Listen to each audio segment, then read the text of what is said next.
think about settling into your chair. If you haven't had a chance to look at the give and take table, there's a lot of good crap over there. I got a couple of things myself. Luckily, I got less than I brought, so that was a good sign. I want to start with a prayer this morning. Father God, I thank you. I thank you for your creation, your gift of this morning. You are an awesome God, a creator. You care about us. You guide us. You've got a good plan for each one of our lives, Father. Thank you for that. I want to ask for all the ladies who are coming this morning to just surrender their to-do lists, surrender their agendas, surrender all the cares and the mind clutter that keeps us distracted from your word. Help us to just really focus this morning. Help us learn with open eyes, hearts, and minds to what you have in store for us. You are a good God with a good plan, and we thank you for that. I pray all my prayers in your Son, Jesus' name. Amen. We can stand and worship now. A couple of announcements before I introduce our God Moment speaker. Is Diane Sharp in the room? No Diane? Okay.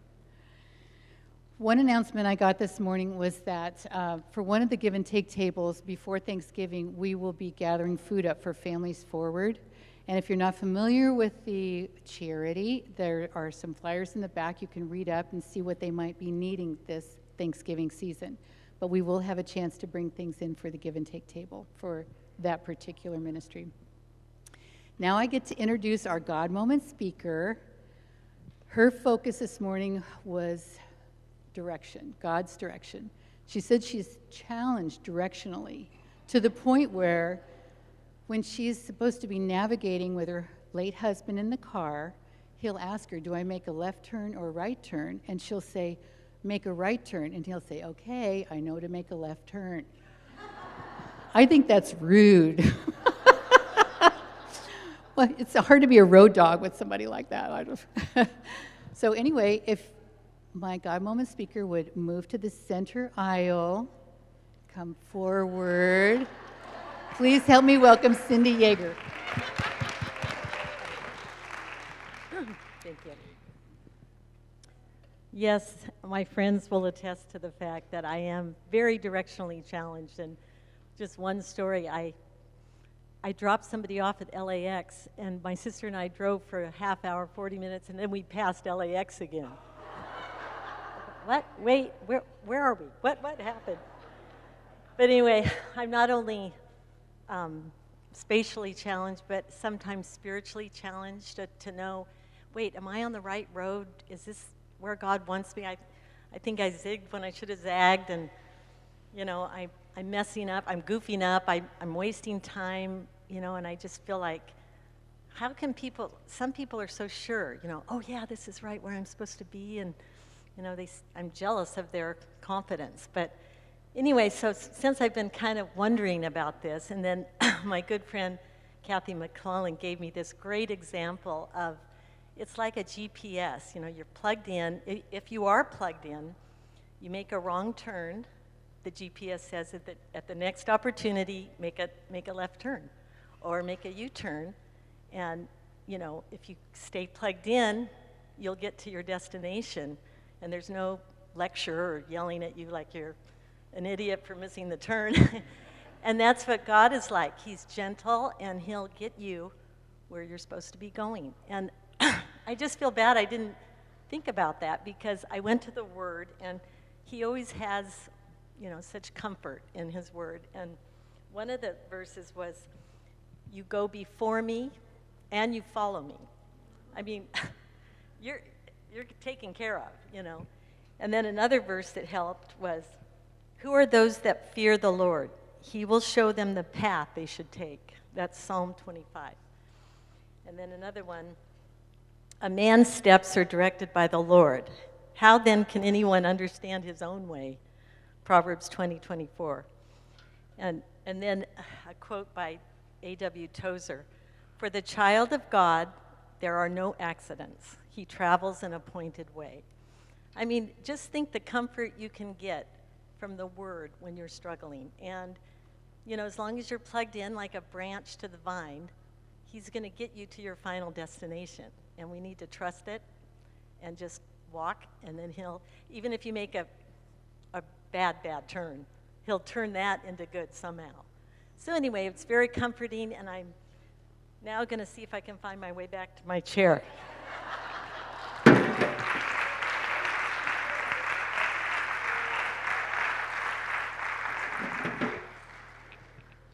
Thank you, Cindy. Welcome back. I'm glad you're here. I've had a nice week. My name's Karina, in case you don't know who I am, and it's good to be here. As many of you know, I am a big fan of the Bible Project. Videos and podcasts, and the Bible Project was founded by Tim Mackey and John Collins to create free online teaching videos to help people experience the Bible as a unified story that leads to Jesus. Tim Mackey is the writer and he's a creative director, and he has his PhD in Semitic languages and biblical studies. He's a professor of biblical studies at Western Seminary. I have found that they can take profound concepts or book of the Bible and explain it in an understandable and entertaining way. So I would like to play for you the Bible Project's video on Colossians. Enjoy. Paul's letter to the Colossians. It was written during one of Paul the Apostle's many imprisonments for announcing Jesus as the risen Lord. And the letter is addressed to a group of people that Paul had never met who made up a church community that he didn't start. This church in Colossae was started by a co-worker of Paul's named Epaphras, who was actually from that city. And Epaphras had recently visited Paul in prison, and he updated him on how well the Colossians were doing overall, but he also mentioned some of the cultural pressures tempting them to turn away from Jesus. And so Paul wrote this letter to encourage the Colossians to address the issues that Epaphras had raised, and then to challenge them to a greater devotion to Jesus. The letter's design and flow of thought are pretty easy to follow. The opening movement focuses on Jesus as the exalted Messiah. Paul then goes on to show how his suffering in prison is for the exalted Jesus. And then he addresses the pressures tempting the Colossians to turn away from Jesus. After this, he explores the new way of life that Jesus' resurrection opened up for them. So the letter opens with two prayers. Paul first thanks God that he learned from Epaphras that the Colossians have been totally faithful to Jesus, showing love for God and their neighbors, all because of the hope they have in the new creation that Jesus has in store. And so he moves on to pray that they would grow in their wisdom and understanding about Jesus. And then Paul has placed a poem here to help the Colossians and us do exactly that. It's the centerpiece of chapter 1, a poem all about the crucified and exalted Messiah. It has two parallel stanzas, and it's crammed with language and imagery from the books of Genesis and Exodus, from the Psalms and the Proverbs. The first stanza explores how Jesus is the true image of God. In him, the full character and purpose of God is embodied in a human. He's the firstborn, an Old Testament phrase about Jesus' royal status over all creation. He shares in the very identity of the one true Creator God. And by him, all reality, all powers and authorities, spiritual and human, have been created. It's in Jesus the Messiah that we discover the very author and king of creation. And so in the second stanza, we discover he's also the one bringing about a new creation. He's the head of a new body, which refers to Jesus' people, who are the new humanity, of which his own resurrection existence is a prototype. In him, God's glorious temple presence dwells, and so it's through Jesus' death and resurrection that God has reconciled himself to humanity, to all spiritual powers, to all of creation. It's a remarkable poem, and Paul will keep referring back to it as he goes on in the letter.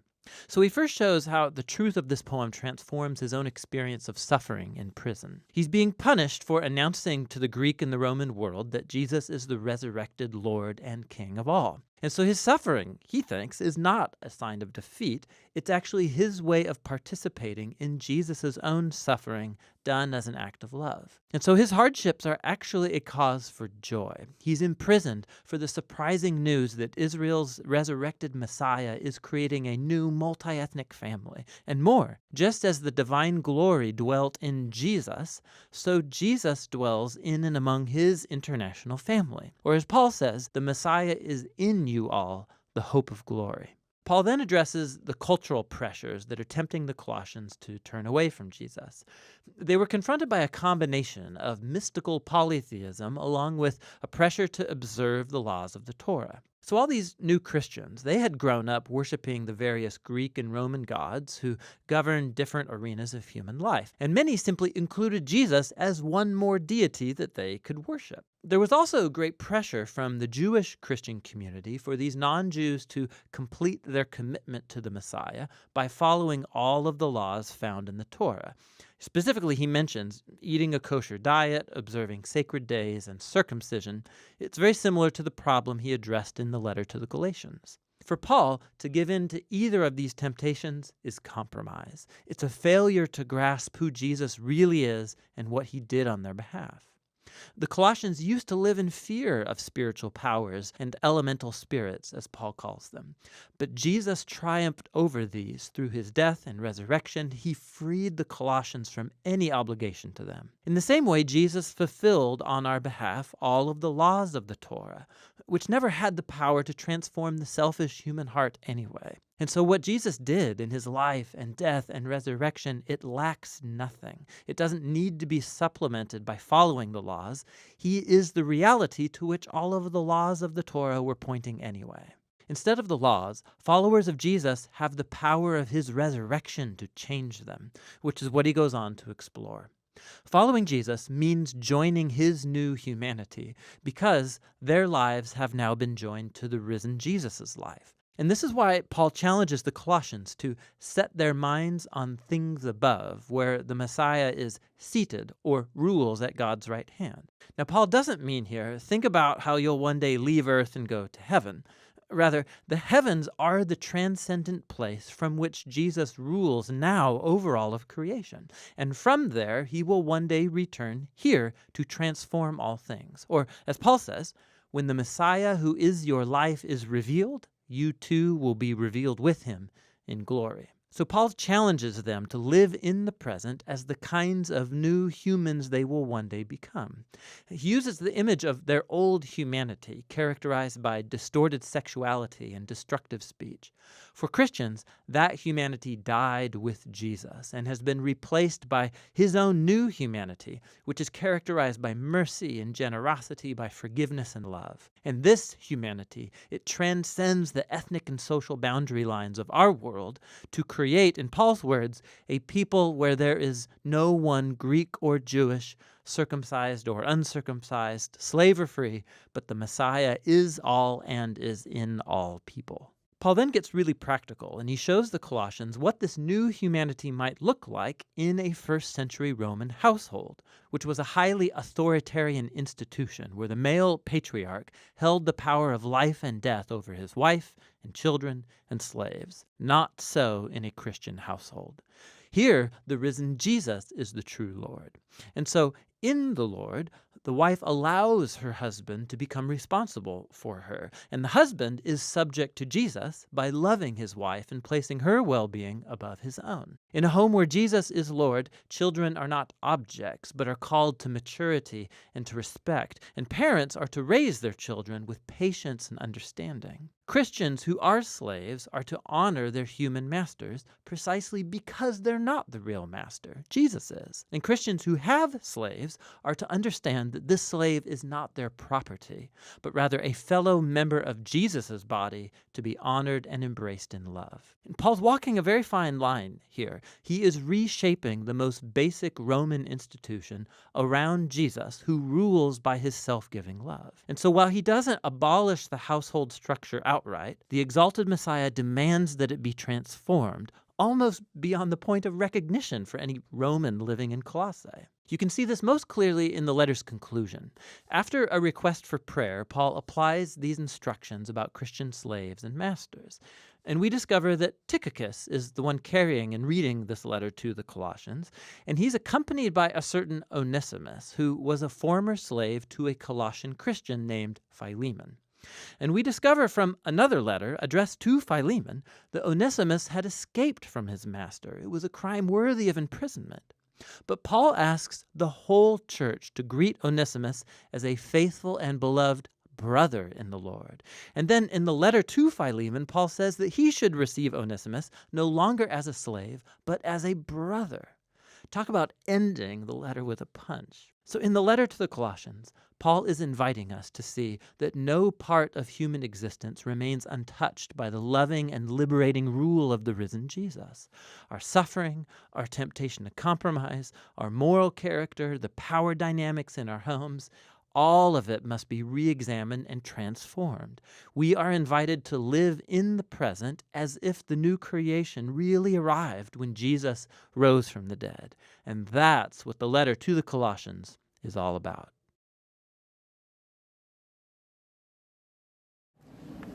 Thank you, Karina, for providing that for us. Now that's the BibleProject.org.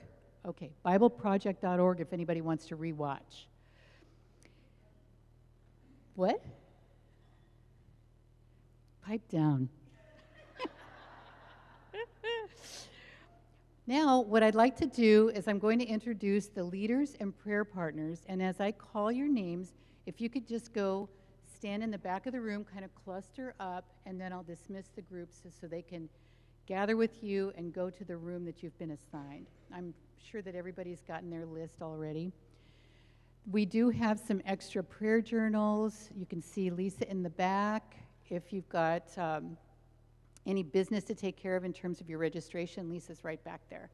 So I'll start with group one. It's Carrie Comer, Lori Gustafson, and Eileen Hay. Oh, and you can go, okay. Karina said that we do have time to get some snacks and look at the give and take table again. We just need to be in our room by 10. Oh, that gives us like 21 minutes. That's awesome. Oh, she just said 15. Oh.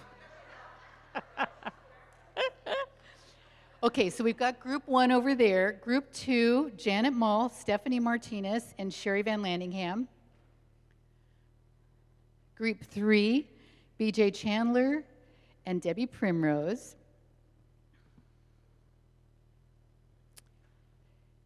Group four, Cindy Yeager and Monica Nalathambi. Group five is Ann Harper, Jennifer Peck, and Brenda Morris. If you've ever been a tour anywhere in Europe, there's usually a tour guide that's holding up some stuffed animal on a stick. When we were in Italy, it was follow the green monkey, follow the green monkey. That's what my kids tell me today. We should get one for Cindy. Okay, last group, Ann Walton, Cheryl Evans, and Marcia Evanco. So we now have our groups. We have our group leaders identified.